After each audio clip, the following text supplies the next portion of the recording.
done. You said you found a person? Can't get to the driver's window.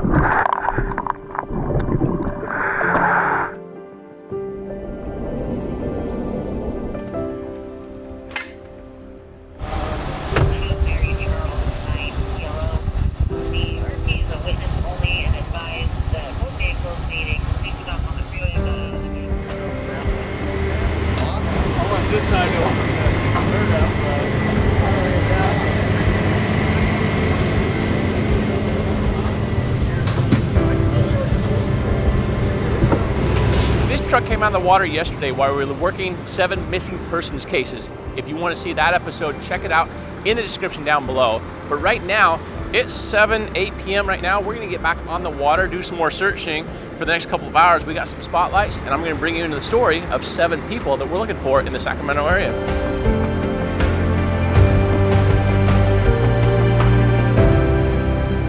All right, what I'm gonna plan on doing here, Cade, let's run back down to the Clarksburg boat ramp where we started day 1, because we ended up running that and it took us like 2 hours or so. But we did this west bank when we started.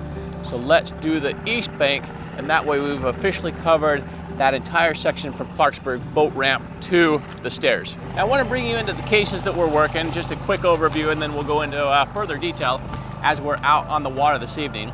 First case is we have Julie, who went missing in January of this year. She was driving a 2005 Toyota Camry. She was visiting her mom in Elk Grove, which is just a few miles straight to the east over here. She came home, dumped out her purse, and she left without her phone. That was the unusual part, is that she's never left the house without her phone. So we want to be aware that if we find a Toyota Camry, it could potentially be Julie. Next one, we're looking for a case from 1978. This is Norma and her 2 children, Thomas and Richard. Missing in a 1965 Pontiac Le Mans. She would take her kids for a drive on hot days. Could it have been River Road? River Road is here on the east and the west side. Could she have taken her kids for a drive on a hot day, stopped off at the water, and maybe accidentally driven in and off the side of the road here? Then we have Karmen Neilson, who was actually seen driving on River Road. She was driving her Honda Civic, and she has never been seen again. We're gonna bring you into the case of John Atkins as well. He went missing in 1973. He was just north, his last sighting at the Freeport Bridge, and was heading down south here towards the Paintersville Bridge in Carpenterville. Never seen again. He was 38, 39 years old. He'd had heart problems, had a heart attack before from stress, and his family believes that he might have had another heart attack and ended up off into the water. Now, the episode that we just mentioned where he pulled the truck out, that's linked down below, was the episode where we also met up with his family, and we got a more of a backstory on their father as well. So that's a episode that you're definitely going to want to check out. And then we also have the case of Yuri Cantu, who was just south of here in Thornton, and he was supposed to be heading to the north. He was driving a 1989 Chevy pickup truck, and he was never seen again. So anyway, so we have a lot of cases here. This is where we're also in the same area where we accidentally found Arnel Navarez a couple of months ago, as well as Duke Herringer that we'd been searching for. He was also found, not by us. They were looking for a BMW that was traced to the river that was stolen, and when they went in to get that BMW, Duke's car was right next to it. So a lot of things are happening down here in the Delta, and we hope to bring some families some answers and bring somebody home. For families who have all but given up on finding their loved ones, this team is a last hope.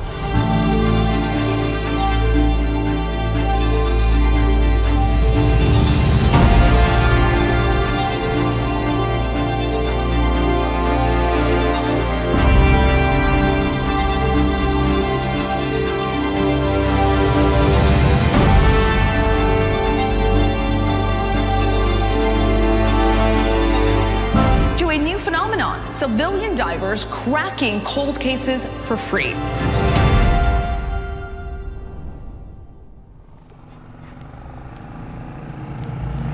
All right, so we have the boat ramp right here. So that's the Clarksburg boat ramp. And so we'll run 1.7 miles upstream tonight before we shut down, identify however many cars we can. We've got 4 sets, maybe 5 sets of magnets with us that will mark whatever cars we can, and then we'll dive those ones first thing in the morning.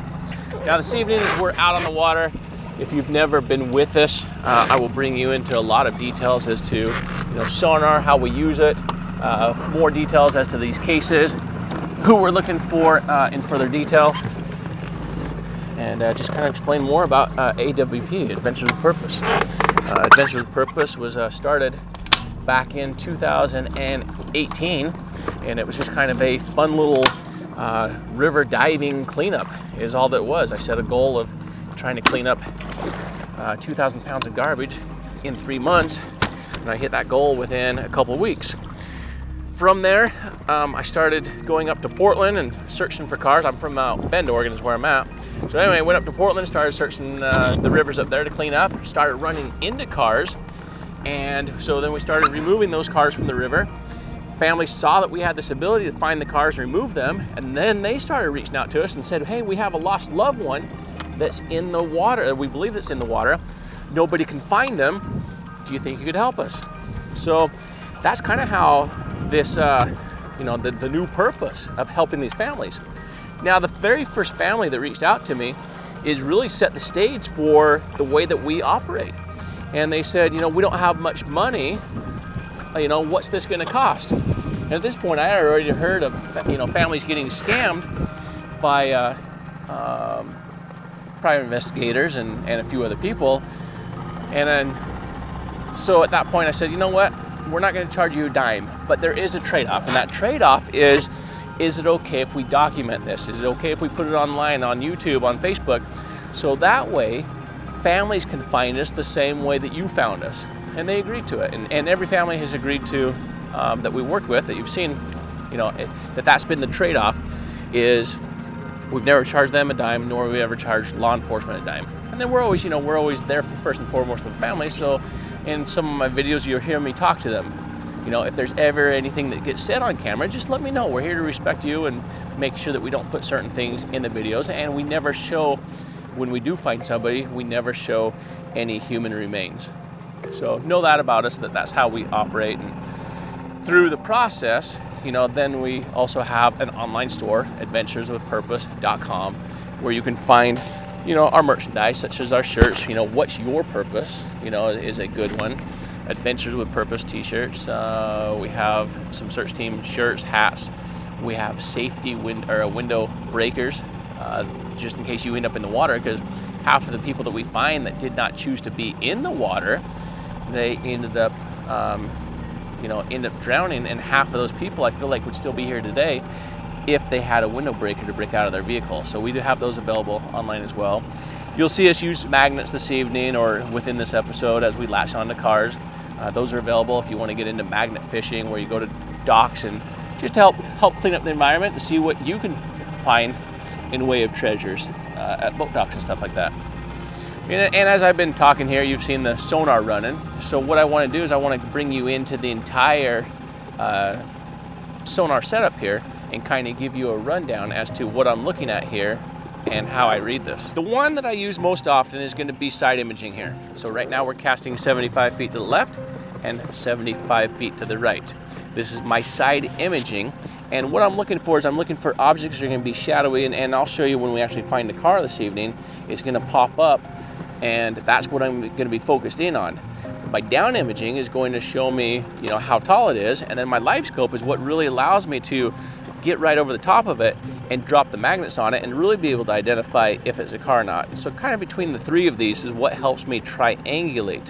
Now this one, being the live scope, happens in real time. So as this fish right here is swimming by, it's happening in real time. Whereas over here, being a picture in time, I can scroll back. If I need to zoom in on something and be like, all right, what was this? I can then zoom in on it. I can make waypoints, and we can go back to those areas as well. So that kind of gives you a quick down and dirty overview of the sonar. How long do you think you'll be doing this for? Helping families, diving? So right now I'm 48 years old, and I think that, realistically, looking at some of my other buddies who are approaching 60, they're still fit, they're still diving, they're still having a good time. So I think that for sure I'll be doing this till I'm 60, so another 11 years at least. And we'll see how much longer I can go after that. Yeah, circle back over that one. On live scope, it looked like there might have been some wheels, but it was difficult to say. Nothing popped up on sight or down. I don't think people really understand the difference between searching in a lake versus searching in a river. Oh, there's so many things, so many variables depend on where you're searching. You know, as an example, with the river here, and we're not searching out in the middle, because as the current, if somebody comes off of the road here and they hit the current, then the current's going to start pushing them downriver. As a result, most of these cars are going to be, you've seen the last 3 episodes that are linked down below. Each and every one of those cars that we ended up pulling out was almost the exact same distance out into the river, which was roughly, I'm going to say 75 feet or so. And so that's why my searching here is, 75 feet from shore here. Now in a river, we're dealing with the current. So I can't just be like, all right, I'm gonna, once I identify that there might be a target here, I'm gonna go at a 90-degree angle. Well, you can't, because the current is pushing you down, and so that makes that reading really difficult. So you kind of have to go up and then kind of at a 45 for these some searches, because every angle is going to give you a different visual on screen here. And it's a lot harder to hook it with a magnet, because as the magnet's going down, it's catching the current, like the past couple days. And even, in the past when we've done searches in rivers, you gotta like swing it into it, and it's tough to get it on the car. Yeah, and the nice thing is, this river right now is not ripping like it was last time we were in the area. Last time it was, ripping a lot more. And for recovers like that, we have a big 3-prong and 4-prong J-hooks that have been welded together that we'll use as a big grappling hook to get it to really just drop it into the river. Problem is, then it gets stuck on other rocks as well, and sometimes we're not always on our target. Then we have to kind of free dive, and in hopes of running into the target that we're looking for. Everywhere we go, there's always fans that come up to us, and a lot of them say similar things with, watching the episodes and then going to their local lake or their local river and realizing like, hey, there could be cars in here. Because, here, earlier today, there's people wake surfing, and we found, a dozen cars in the past 2 days. Margaret Smith, her car was just in a retention pond that kids would swim in, and it was only a couple feet under the water. Well, that, or you got Maureen Sherman. Here she is, 38 years in a 30-foot canal right behind her house that everybody's swimming in with 24 cars. She was car number 24 that we found in a 400-yard stretch. And you just never know what's below you. I know it kind of makes it scary, because a lot of you guys will then leave comments and say, oh, I didn't realize the waters were this scary and I could be swimming right over the top of somebody. You're absolutely correct, you could be. People have fish finders. They could go out and, if you watch our episodes, that's a ton of study material right there. Well, and that's why we, that's why we do as much as we can to teach you guys how to read it and how to think about this, that's not just a rock that's down there, that could be a car. And, some of these cars are going to be plain as day.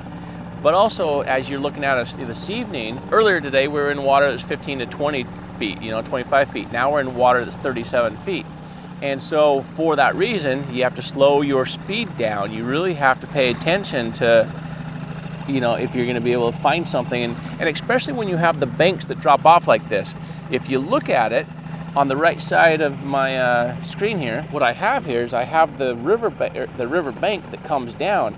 And so I'm really hugging right where the riverbank comes down, where it meets the sandy bottom, because that's where a lot of your cars are going to rest. And you'll see that in, the more of our videos that you watch. Pay attention to that. Go back and take a look at Carrie Mae Parker. Carrie Mae Parker was right at the bottom of where the concrete, same thing with the riverbanks, with where Arnell was at. Arnell was where the riverbank came down and it met the bottom of the river. So as you're scanning, usually I'll scan 35 feet from shore. In this instance, we're probably 55 feet or so from shore where the two of them meet. Yeah, but then you end up with other challenges. Some of those other challenges are like the wind. If we're trying to find a vehicle and mark a vehicle, then the wind's pushing us around as we're trying to attach it in a river. The more wind there is, the more waves there are. So right now these waves are not bad, but if the waves were, up and down, especially whitecaps, there's no way that we'd be out here scanning, because now the sonar is going to be going like this and we're just not getting a good clean read. So Nothing there. We're down further. Huh? Was that a car there? I saw 4 tires. Did you see 4 tires? Yeah. I was looking at my down imaging at that moment. They're right there. Yep, there you go. There's a car right there.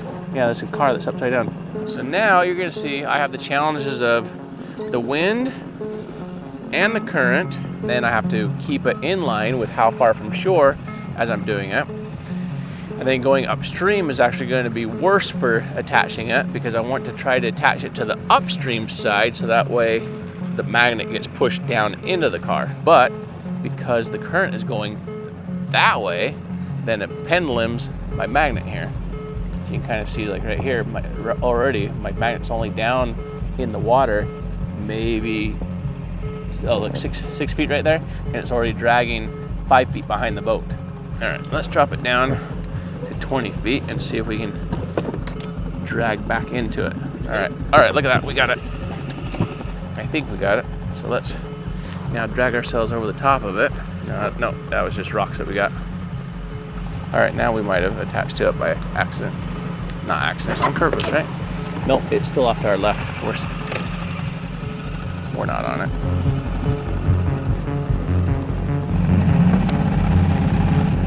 I mean, case in point, this is a good example of how hard it is to stick a car in a river. Now, we're upriver from it. It's still off to the left. All right, there it is. See it? All right, let's hit it. Oh, that's a beautiful picture right there. Yeah. Get it? I haven't gotten it yet, no. Oh, now it's pendulum behind. See that? Yeah, all around it, just not landing on it. Oh, come on, there we go. I feel like we're right next to it. Like we're right on it right there. It's just not hooking. Come on, lock it, lock it. There we go. All right, we're locked on.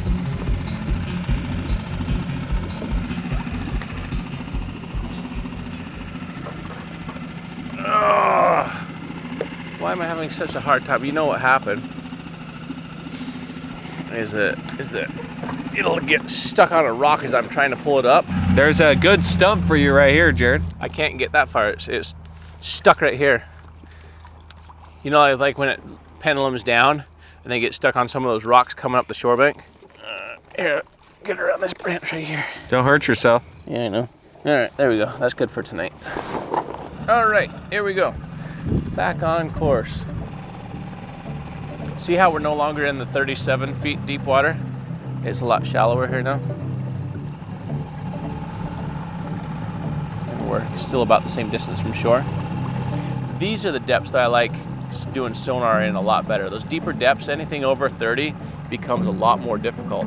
I mean, since we're kind of on a string of just answering random questions and talking about random things, one thing that a lot of people kind of question why we do what we do and post the unsolved videos along with the solved videos, because I've heard from lots of people like, oh, why don't you just post the videos that you solve a case or you find a car or whatnot? Why do you post the ones where nothing happens? And you kind of touched on it earlier, but people see our episodes and, you know, either reach out and say, hey, can you look for, you know, my brother or my dad, or they might even give us tips with things that we've missed just by watching the episode and like, hey, you missed this pond, or, oh, you're looking in the wrong area. There's information over here. I mean, that's happened. We don't even need to think about it. It's happened before. Oh yeah, that's happened more than once with like Ethan Kazmierczak, a perfect example of we put out a video, somebody reached out to us, and it was like, you know, a week or two later, they're like, hey, did you know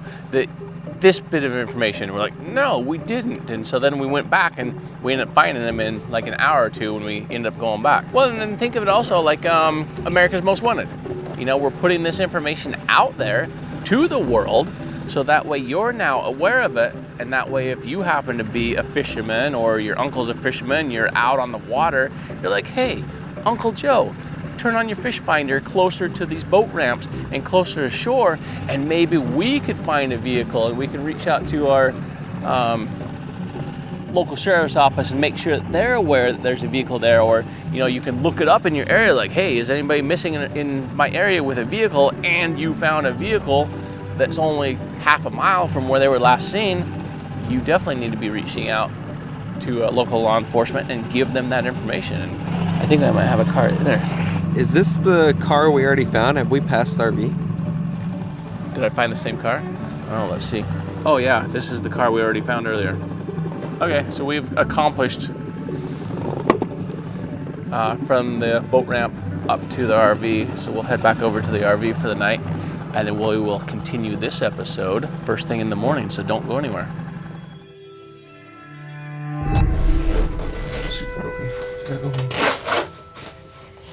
Well, it is now morning time, so we're gonna suit up, go see what that car is that we found last night. And I think that if anything, it would be maybe Carmen, or I don't think it's gonna be older. I don't think it's gonna be like for Norma and Thomas and Richard, or John. Yeah, that's gonna get cut and it won't.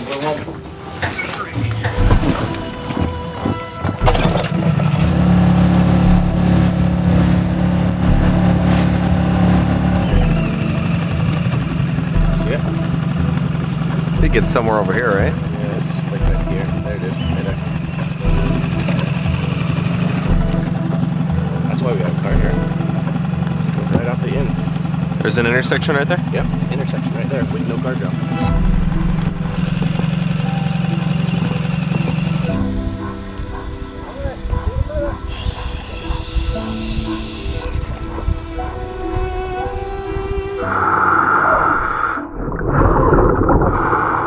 Alright, this is a Pontiac symbol, I don't know. That is red in color. Upside down. This is the back of the car. Oh, this is a Honda Civic. No lights put on it.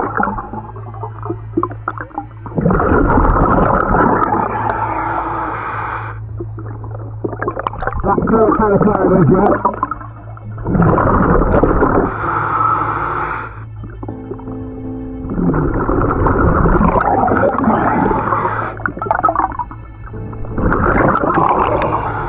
Back window is up on the driver's side.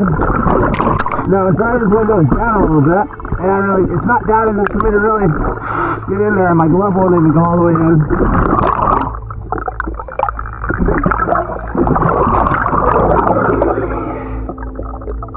You'll have to unflat kind of wheels these times. No plate on the front.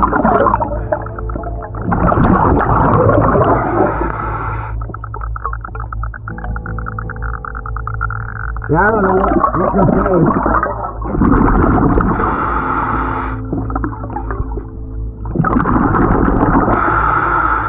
Here are the emblems on the side of it.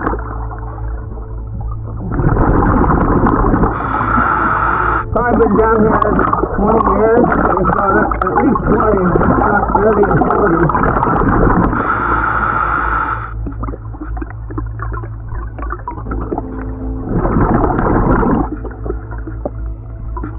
Yeah, I wish there was a license plate on it. That makes my job a lot easier.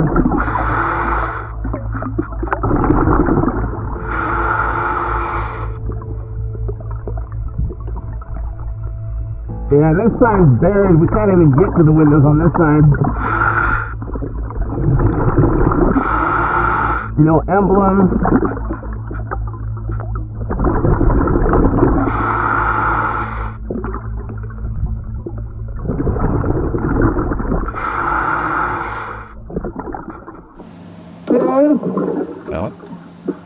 That's a Toyota. Symbol? I don't know. That's a weird Toyota. That looks like a Mercedes logo. No, that's the old Toyota from the 70s. Really? Remember on the little pickups and stuff? Check it out, yo, right there. You're right. That is a Toyota. So now the question is, do we have a red four-door Toyota that went missing some 20 or 30 years ago? It's Swiss cheese, so it's been down there for 25 to 30 years at least. No plate. I didn't look at the rest of the video. Yeah, no plate. We're going to head back out on the boat then and keep searching and scanning. So far, we've covered everything from Clarksburg to this set of stairs, and then we've covered everything from this set of stairs on the east side to Clarksburg. we're now going to go to where the Honda Accord was at, just straight up the river here. We'll finish the west bank to Clarksburg.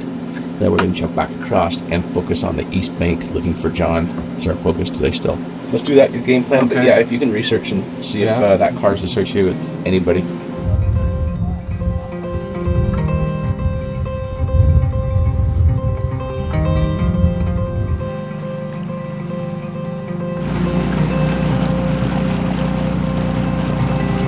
Honda Accord is right here, so we will put our sonar back in the water and continue up from here. Now we are into all new territory.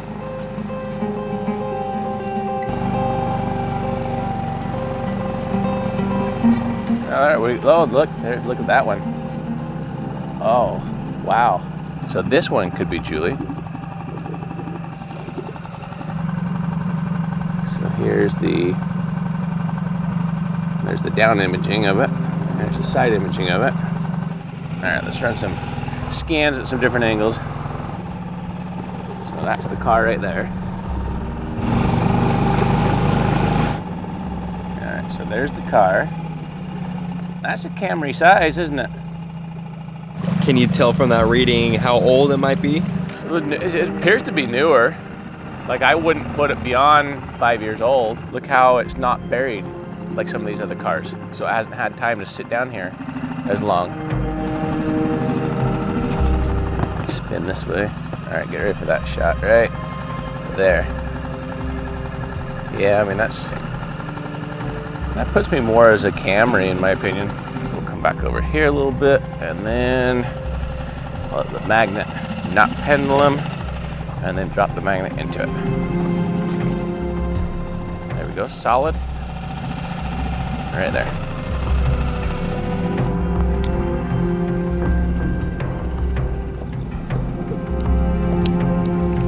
Car number 1 for the day, which is actually car number 2 because we already dove car number 1. Yeah, I'm really interested in this one for Julie and possibly Carmen.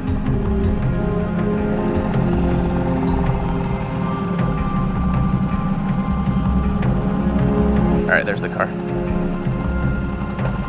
So that one's a little more buried.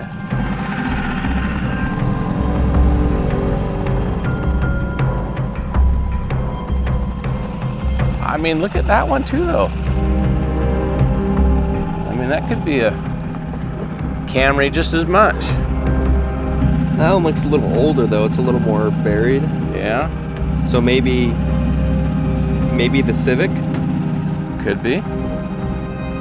There we go. That's solid. Do a good shot for you here, but there's the down imaging. There's the side imaging on it.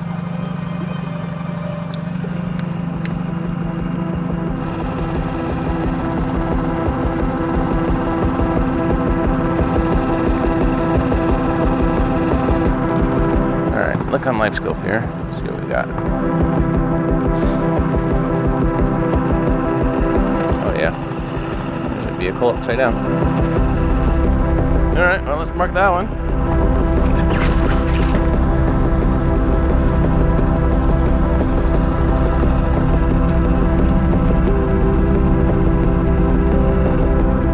All right, we are on that one. Thank you.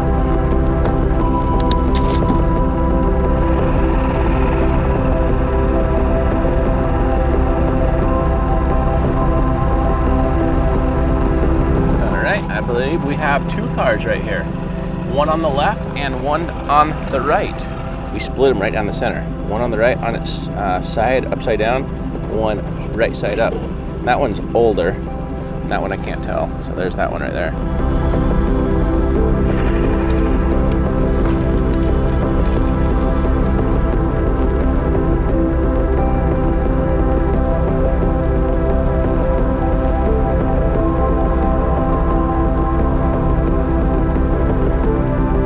Miss it by an inch, you miss it by a mile.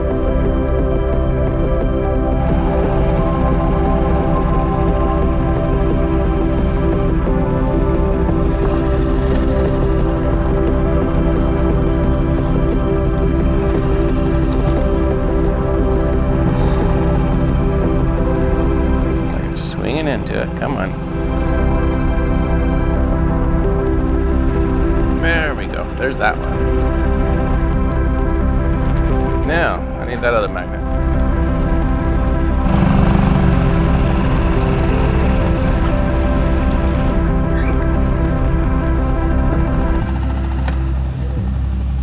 I'm trying to get it, Kate. Right there, right below us. I know. Such a big target. I know. Touching it. I'm on it. I just don't have a good lock on it. It's bouncing around it. There we go. Now we got a good lock. All right.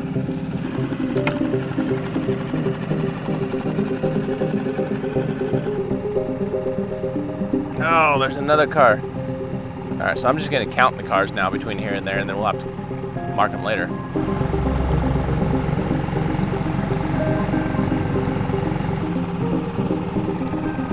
There's a car. So that gives us 2 more cars beyond the 5 that we marked. That's plus the one that we dove this morning. All right, so story on the red one. I found a 1975 Toyota that's red, that's missing, and I forgot the guy's name. From 75?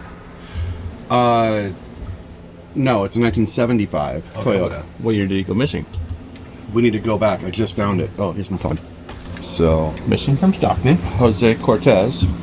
So, Arnell was also missing from Stockton Yes. in the same area. They would be almost the same as each, too. And Cortez was last seen at a local bar on April 3rd of 1992. So the car is indicative of the how long it's been underwater. This is 92. He was reported to be intoxicated. He was advised his friends that he was going to stay in Stockton. He normally stayed at a farm labor camp outside of Stockton. Mustache. What is he driving? 19. I don't think that's a 4Runner though. They didn't exist. No, it's not a 4Runner because It's a car. It was a car. Now, I don't know why they're saying 4Runner. It never existed in 1975. Okay. But it's a 1975 Toyota. Let's take 4Runner off of there Right. and go with a 1975 Toyota and ignore 4Runner. Right. We're still in the game on that one. 100%. I agree with you. So I think that if you were to attempt to pull it, I think the car is going to pull apart. Like it would have to be like the most perfect pull ever. But I think that really you're going to have to excavate it and see if this is the right car or not. Right now, the information we have is saying it's a 4Runner. So the CSO is out of the office today. So on Monday, we can follow up with her and have her get a hold of Stockton and get more information on it. Okay.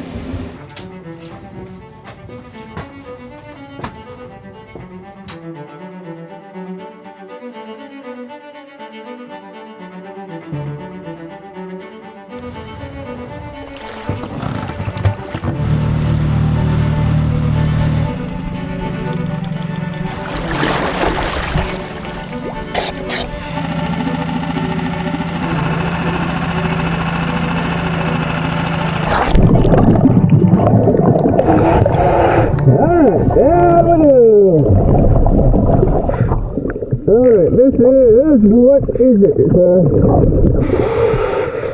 2-door car.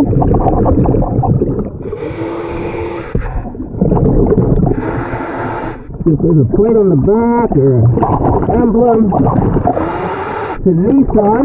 We're not looking for a Nissan today. No visible plate. The plate's kind of buried. Alright, the seat belt is not engaged. Nobody in the front seat that I can see. But as you can see down by the pedals, you can't see anything down there. More like a Nissan Z.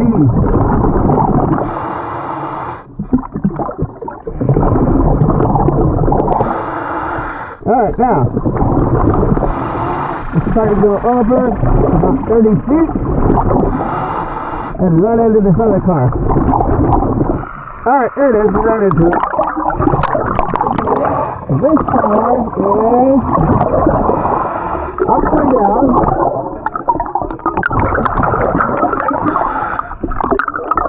No idea what that one is. Passenger side window is up.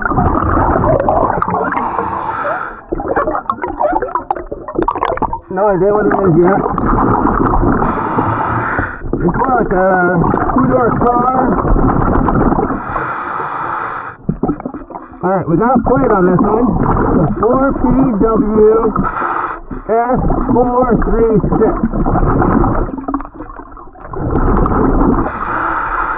Alright, I don't know if I can get that. That's on there pretty good. 4PWS436. Alright, still don't know what kind of car it is.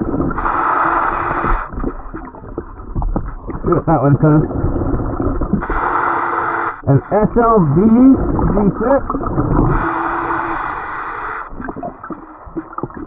Yeah, so I can't get inside of it. Right, 4 PWS 436. It's a white car. I can't get the plate off. I don't know what the model is. It's a two-door. Windows are up. And it says SLE V6 on the side of it. So that's the one that's further out in the river. And then the next one is, the first one that's closer in, is older. The rocks are up against the plate, so I can't get to the plate. It appears to be like a Nissan, like a 200Z or something, or whatever those sporty cars are. Windows are open. That one is on its wheels. I can see inside, so while I can see the front seat and the passenger seat, nobody appears to be in them, but it's buried down by the floorboards, so I can't see the entire thing. So that's the story on those two.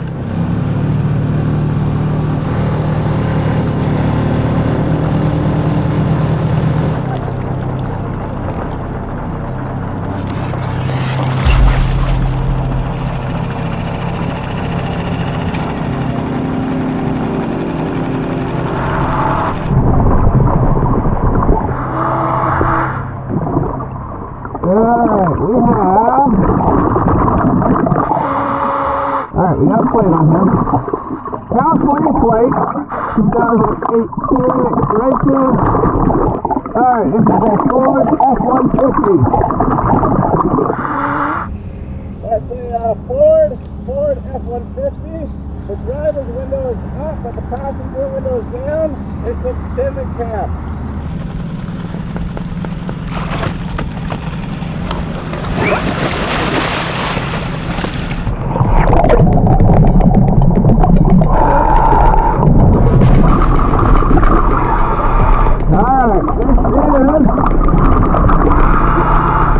White with silver in color, but silver.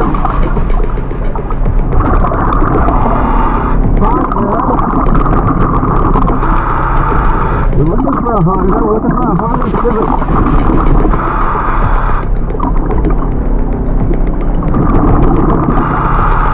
Oh, I think this is our girl. This is SVB720. It's a Civic. I think we just found Carmen. Alright, can't see that one. Can't get to the driver's windows. Passenger window, you gotta get the one. We just found Carmen. I think, check her plate. I think that's it. It's a Honda Civic. 6X BB720. We just found her.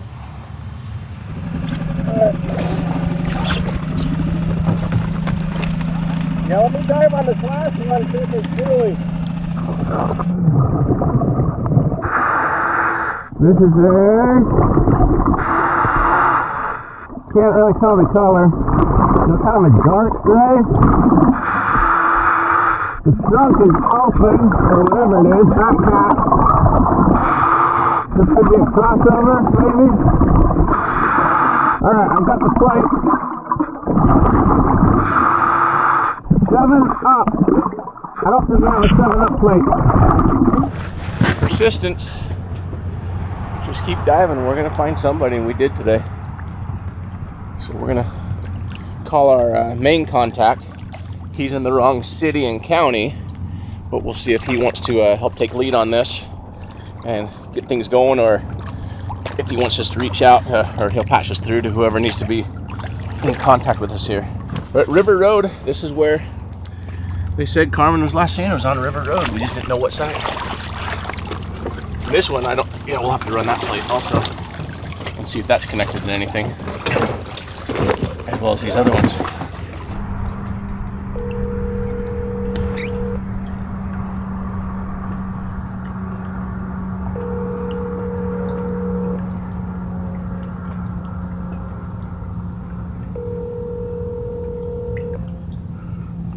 I reached Detective Walshons and either. All right, he's not working. Let's call our CSO that we've been working with. Hello? Oh, good, you're working. Hey, so I didn't find, I haven't found Julie, but I did find Karmen Neilson out of Sacramento. So I don't know, if you want to help me coordinate this, or if you want me to get a hold. Oh, geez. Yeah. You said you found a person? Yeah, I've got Carmen. Oh, geez. Carmen Let me Neilson. write this down. I'm actually not working, but I'm monitoring my phone. So Okay. let me call my sergeant and let me grab something to write with real quick. And do you have the information regarding this, are they a missing person? Yeah, her name is Karmen Neilson. That's K-A-R-M-E-N. Okay. Neilson, N-E-I-L-S-O-N, and she's missing out of Sacramento. The car is upside down, and I cannot get to the driver's side windows. They're completely buried, and the passenger window, I can only see one of them, and it's closed.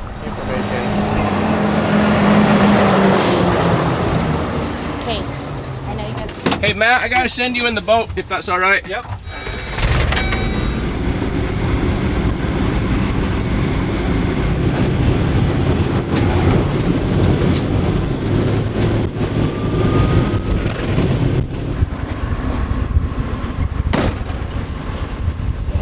I'll get a hold of CHP and see what they want to do. That's going to be their tech. Okay. Their deal. It is marked right here, though. Yeah, I have it marked. I have a line directly to it. Okay, so what we'll do is I'll get a hold of CHP, my dispatch, get the resources here. If your dive team's around to hook up, I'll ask them. Okay. Yes, I'm here. It'll take me 5 minutes to hook it, so. Sounds great. I'm still in my suit, so if we're going to do it, it'd be great for me to do it while I'm still. But if we need to wait, I have rigging stuff. So I always pre-rig it for them. Why don't you go ahead and pre-rig it? Okay. Please. Perfect. And I'll let the CHP. Okay. All right. Thank you. Yep, you're welcome.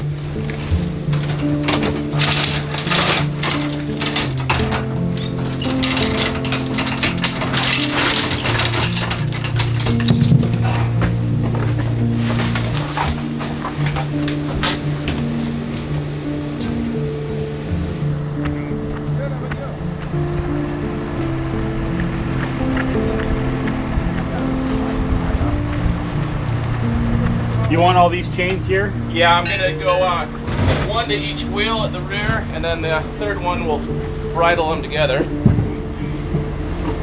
And then I've got a twist lock that'll snatch all those together. Okay. Okay. Then get stuff down. Fine. And then we should just need one more line that'll take us over to there. So we should be okay, because then they can take the cable down right there, so that won't be a problem. Okay. Go ahead, help going up and down the levee.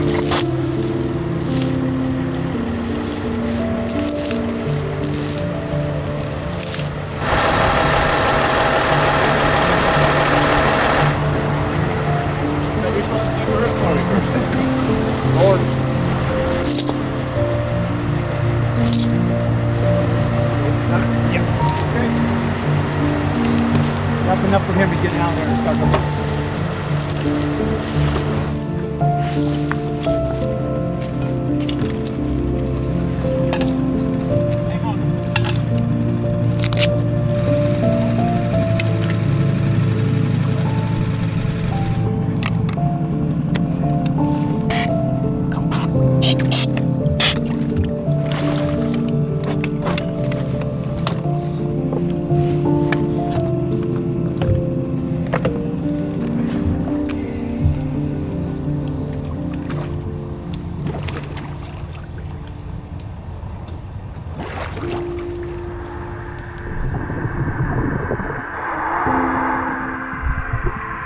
I can get around that one.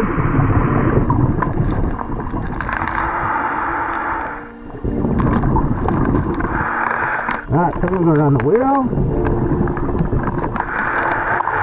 Let it go around the frame.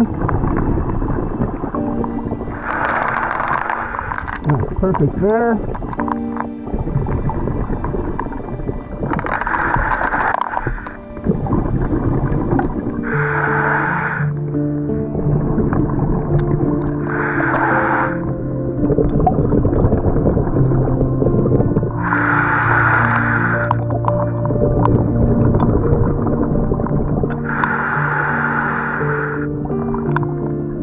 Close that up. I want to pull this direction. The car's facing this way. He wants us about 15 feet south of where the officers are right now. Right there, Chief.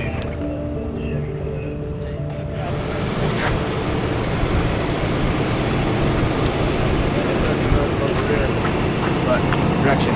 Let's bring it this way. Okay. We'll go low and slow with it. It'll be the bank that decide what to do from there. Okay.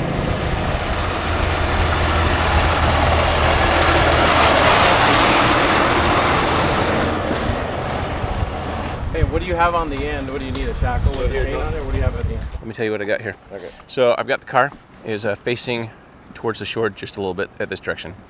I've got a twist lock chains here and twist lock chains here around the frame. Okay. I brought them together with a wire bridle. I've got a twist lock that's on a 50-foot, 20,000-pound line. Currently, my line is on a buoy right now. So what I would like to do with you. So the buoy's downstream about 40 feet from the car right now. Okay. Where the boat is at is where I would like to angle you down to it. Okay. And then I'll bring your line to the shore and then give me some extra, and then I'll bring my line to yours and we'll get it all married together.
Well, that's good. The car flipped. I mean, it's good and bad.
No, good.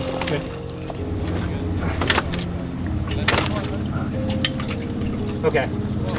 Good? Yeah.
Yeah, I got a log back there. You're all good.